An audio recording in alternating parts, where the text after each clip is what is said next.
Today we're going to talk about how to stop pre-diabetes from going to diabetes.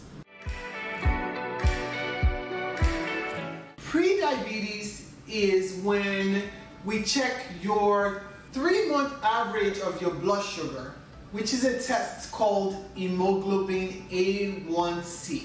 And usually when you go for your annual physical once a year, the doctor checks this to see if you're having a blood sugar control problem where the average 3-month blood sugar that your red blood cells are seeing is too high.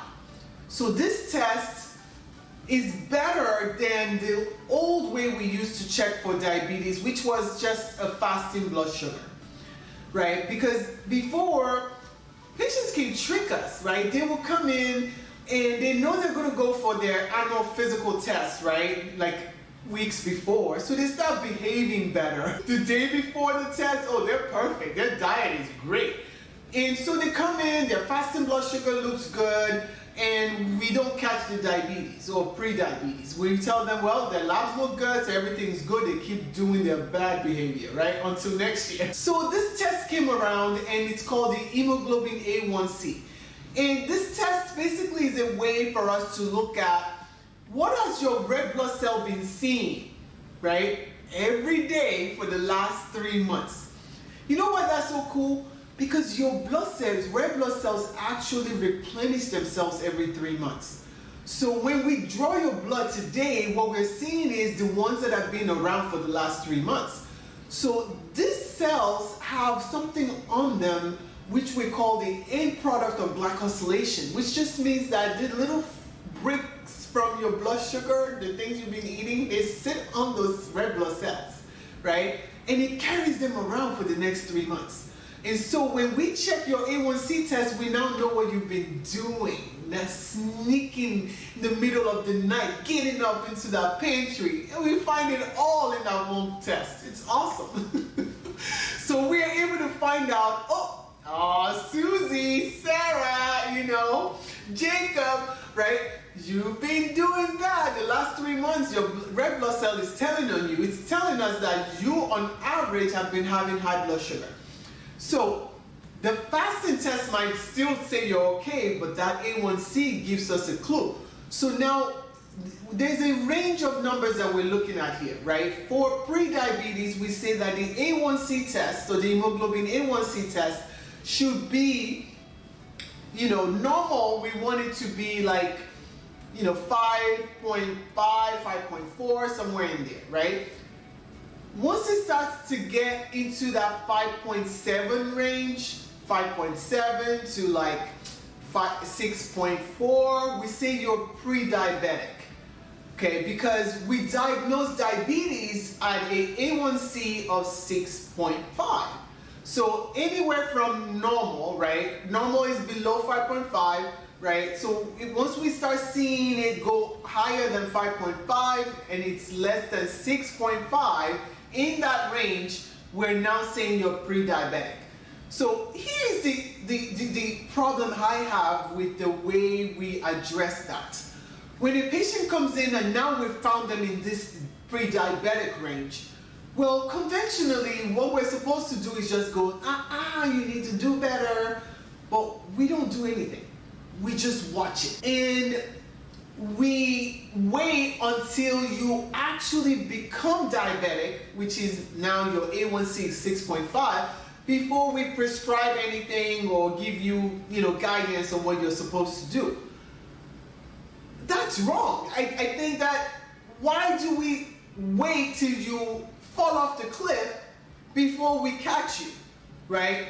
So the way I like to manage this is like, once we catch that you're not normal, the A1C is higher than 5.5, we want to start addressing things right there, okay? We want to help you go from being pre-diabetic to normal. We don't want to wait and watch until you become diabetic, right? So what do we do to help you prevent progressing to diabetes? Okay, so that's what we want to talk about today. Now you know the test that I'm looking at, why I look at this test.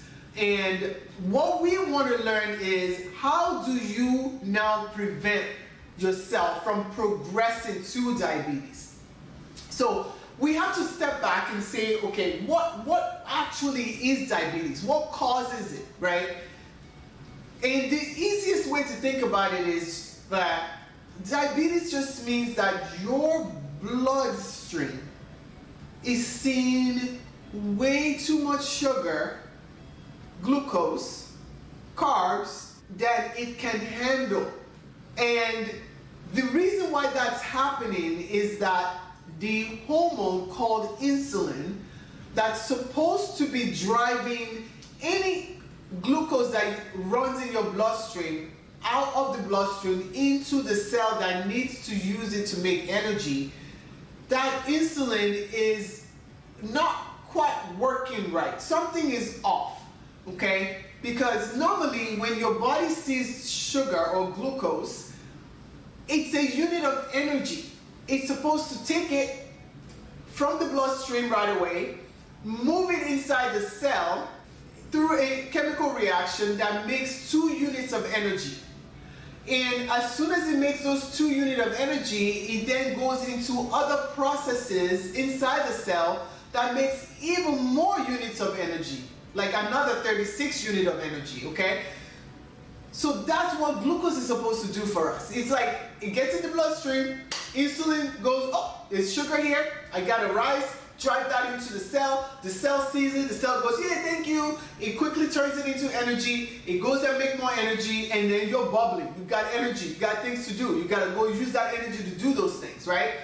Well, why are we then saying that that's not happening? You're now having this disease called diabetes. Because what's happening in your case is that your insulin level rises, but for some reason your cell is not listening to the insulin. It's not taking that glucose in and turning it into energy. It's going to the insulin. It's like, nope, not today. So the insulin goes, what do you mean not today? So insulin goes, brings more of its friends, okay? And now the insulin level rises even higher, and then they're trying to force that sugar into your blood, into your cell, because they're like, I don't know why the cell is giving me the hand, I need to get into the cell.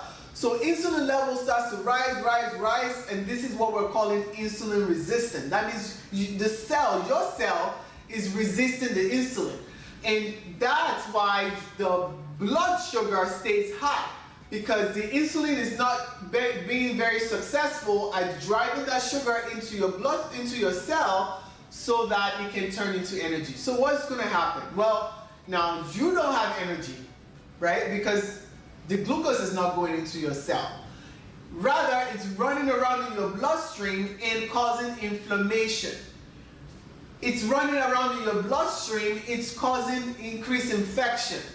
It's running around in your bloodstream and damaging your kidney. It's running around in your bloodstream, damaging your nerves, making you have neuropathy, numbness and tingling, right? It's running around in your cells, just creating an environment for candida or yeast to feed on, right? So that's all what's going on when we are saying you are in a pre-diabetic or diabetic state, is that there's so much sugar just running around. It's like a syrup. Your blood becomes syrup, okay? And ants are eating at it, okay? Just an analogy, okay? So we don't want that scenario.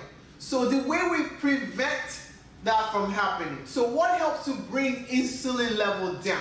What helps to bring the blood sugar down? Well, the first thing is cutting back on the intake of this high sugar foods.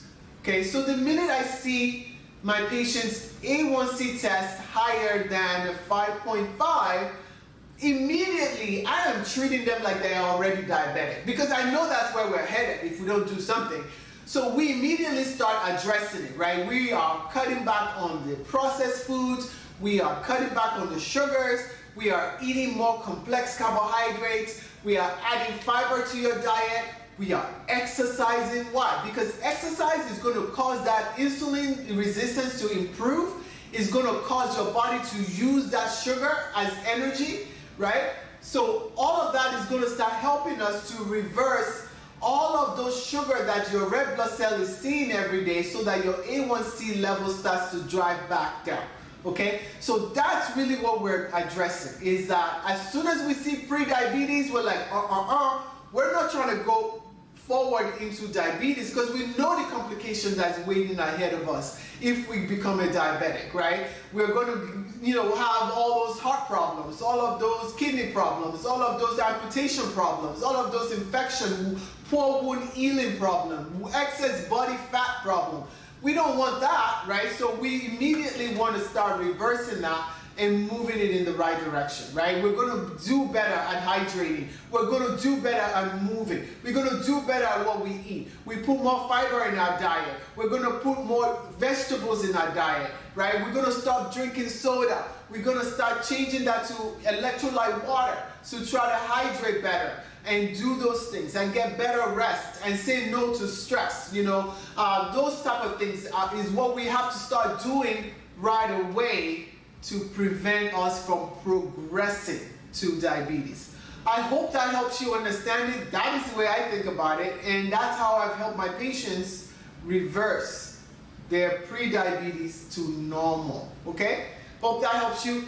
Hit that subscribe button if you're not yet subscribed. We will attack problems like this so that we can help you stay healthy.